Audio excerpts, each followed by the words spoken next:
nguhaye ikaze y'umukunzi wa Maximed TV. Nizera kumeze neza cyane. Reka tunyarukire mu gihugu cya Uganda. Benshi murimo muragenda mubona ku mafoto cyangwa se muri za WhatsApp ibintu bikomeje kugenda bicicikana hirya no hino, aho bagenda boherezanya amafoto y'abarimo baragenda bagwa mu myigaragambyo. Mu by'ukuri ni ibintu bibabaje cyane, aho bona muri za WhatsApp ma group bagenda berekana ibirimo biragenda bibera mu gihugu cya Uganda hirya no hino, imyivumbagatanyo, bakerekana akababaro k'abaturage ba Uganda cyane cyane mu mujyi wa Kampala. Nibiki birimo biraba muri Uganda, byifashe bite? Nibyo tugiye kuba tugenda tugarukaho muri uyu mwanya.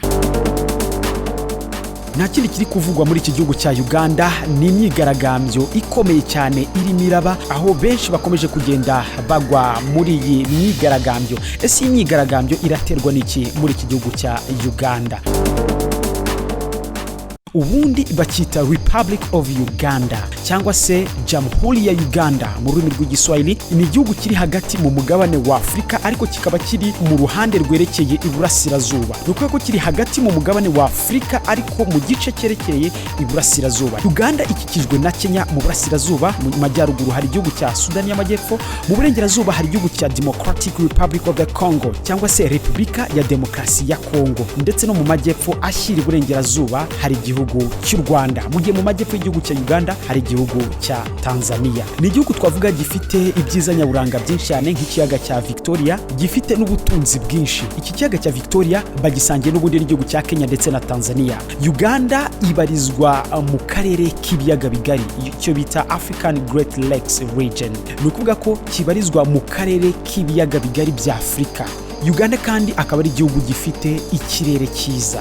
Izina Uganda cyangwa se Uganda rikaba ryaritiriwe ubwami bw'Ubuganda. Umurwa mukuru w'iki gihugu ni Kampala cyangwa se Kampala. Hari ubwoko bw'abantu bazwi ku izina ry'Ababantu baje kugenda bahigahiga inyamaswa n'ibindi bikoko baza gutura iki gihugu cya Uganda. Reka twihute mu mateka ya vuba. Mu mwaka w'1894 nibwo iki gihugu cya Uganda cyaje kujya mu minwe y'abakoloni b'Abongereza, maze barangije bakigira territoire yabo. Bumwe mu butaka bagendaga bakusanya bomeka kuri bumwe bagendaga bategeka, baza kugwa kuri ubu bwami bw'Ubuganda bacomeka hutyo. Kuva icyo gihe ubwami bw'Abongereza bujisha Uganda gutyo. Ku itariki ya 9 z'ukwezi k'Ukuboza umwaka w'1962 nibwo Uganda yabonye ubwigenge cyangwa se ukwikukira, kuko ababanyi b'Abarundi babivuga. Kuva Uganda yabona ubwigenge mu mwaka w'1962 ari nabwo ibihugu byinshi byagendaga bibona ubwigenge cyane cyane bya Afrika, ndetse n'u Rwanda rwabonye ubwigenge muri uyu mwaka. Ntabwo ibintu byabaye byiza ku gihugu cya Uganda, kuko hakurikiyeho amacakubiri n'umwiryane ukomeye cyane, aho nk'umusirikare w'umunyagitugu ukomeye cyane Idi Amin Dada yayoboye iki gihugu imyaka 8 yose, iki gihugu kiri mu gituza cye. Idi Amin Dada yayoboye igihugu cya Uganda kuva mu mwaka w'1971 kugeza mu mwaka w'1979, aza gupfa mu mwaka w'2003. Idi Amin Dada muri iki gihugu cya Uganda azwiho kuyoboresha igitugu yifashishije igisirikare.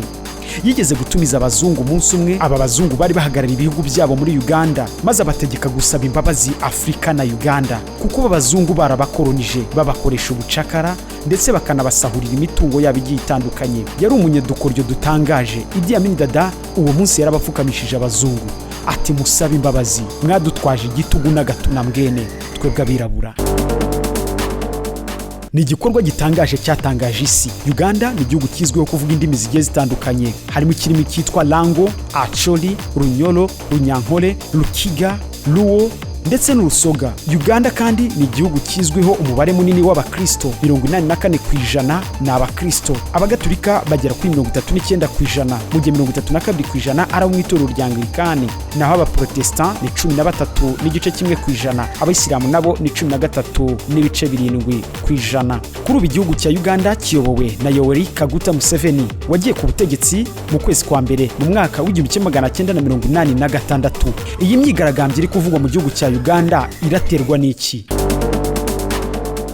Nyuma y'imyaka isaga 30 Yoweri Kaguta Museveni ategeka igihugu cya Uganda, abanya-Uganda bakomeje kugenda bivumbagatanya kugira ngo babe bakibonera umuyobozi wabo utandukanye n'ubutegetsi bwa Museveni. Bashinja kuba umunyagitugu. Bobi Wine ni umuhanzi wamamaye mu ndirimbo Kiwani.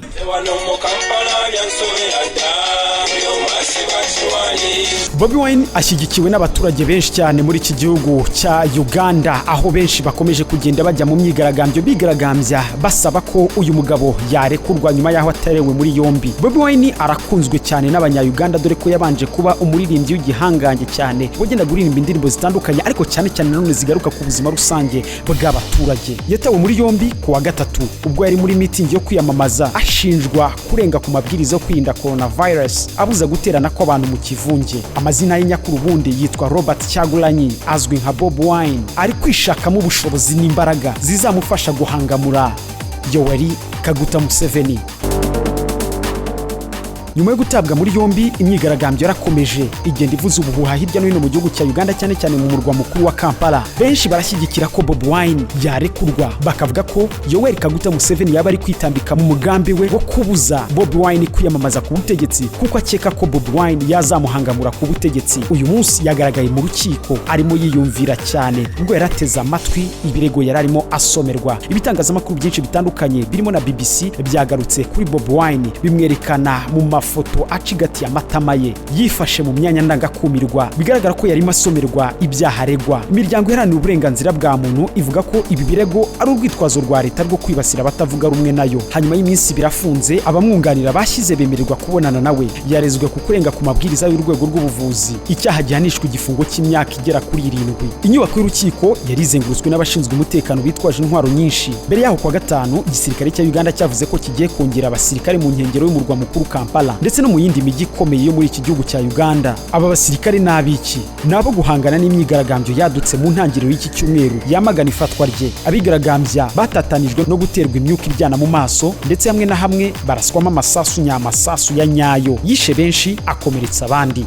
Polisi kugeza ubu ngumba bageza w'inkuru iratangaza ko 37 aribo bantu bamaze gupfira muri iyi myigaragambyo, naho abarenga 500 batawe muri yombi. Amatora ya perezida muri Uganda azaba tariki ya 14 y'ukwezi kwa mbere mu mwaka wa 2021, ariko ibyumweru bya mbere by'ibikorwa byo kwiyamamaza byamaze kurangwa n'urugomo rwinshi. Isi yose, abanyamakuru bose batunze kamera ndetse n'ibyuma byabo bifata amajwi mu gihugu cya Uganda kureba ko kuri inshuro perezida Yoweri Kaguta Museveni azigaranzura Bobi Wine yita umwana muri politike. Umunyamuziki Bobi Wine w'imyaka 38 n'umwe mu bakandida perezida 11 barimo guhatana na Yoweri Kaguta Museveni umaze imyaka 34 ku butegetsi bwa Uganda. Nyuma y'ifungwa rya Bobi Wine n'umukandida Patrick Amuriat uhagarariye ishyaka FDC mu matora, we yaje kurekurwa. Abakandida 4 barimo General Major Mugisha Muntu wa Alliance for National Transformation, umukandida wigenga John Katumba, Lieutenant General Henry Tumukunde uhagarariye Renewed Uganda na Norbert Mao uhagarariye Democratic Party mu matora ya perezida babaye bahagaritse ibikorwa byo kwiyamamaza mu kwifatanya na bagenzi babo. Umuryango uharanira uburenganzira bwa muntu Human Rights Watch uvuga ko bigaragara ko abategetsi ba Uganda barimo gukoresha amabwiriza yo kwirinda COVID-19 mu kwibasira abatavuga rumwe na leta y'iki gihugu. Human Rights Watch yongera ko ishyaka riri ku butegetsi bya NRM ryagiye rikoresha mitingi zitabiriwe n'imbaga y'abantu. Mu kwezi kwa gatandatu Bobi Wine yari yasezeranyije kurenga ku mabwiriza abuza gukoresha mitingi zitabirwa n'abantu benshi muri iki gihe cy'icyorezo cya coronavirus. Icyo gihe yashinje perezida Museveni gutinya abaturage, avuga ko kubuza izo mitingi birimo impamvu za politiki.